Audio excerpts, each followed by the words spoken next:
প্রথম কিছু মানেই একটু ভয়, সাফল্য ধরা দেবে কি দেবে না এ নিয়ে চিন্তা। তবুও মানুষ প্রথম কিছু নিয়ে থাকে উচ্ছ্বসিত।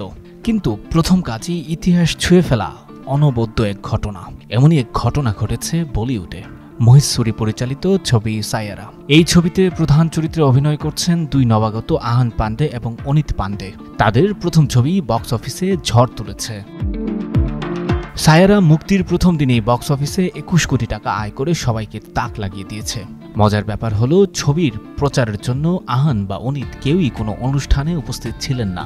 কোনো সাক্ষাৎকার, শহর ভ্রমণ, রিলস বা ইনফ্লুয়েন্সার কন্টেন্ট ছাড়াই ছবিটি এত বড় সাফল্য পেল। শুধুমাত্র শক্তিশালী গল্প এবং দর্শকদের প্রত্যাশাই এই অসম্ভবকে সম্ভব করেছে। সাধারণত 20 কোটি টাকার বেশি আয় করার জন্য 18,000-এরও বেশি শোয়ের প্রয়োজন হয়, কিন্তু সায়ারা মাত্র 8,000 শো থেকে এই বিশাল অঙ্ক অর্জন করেছে। ভারতের প্রধান সিনেমা হলগুলোতেও শো হাউসফুল ছিল। সবচেয়ে বড় রেকর্ড হলো, সায়ারা এখন পর্যন্ত নবাগতদের প্রধান চরিত্রে থাকা হিন্দি ছবির মধ্যে সর্বোচ্চ ওপেনিং ডে কালেকশনকারী ছবি। এর আগে এই রেকর্ড ছিল 2018 সালের ছবি ধরকের দখলে, যেখানে জাহ্নবী কাপুর এবং ঈশান খট্টর অভিনয় করেছিলেন।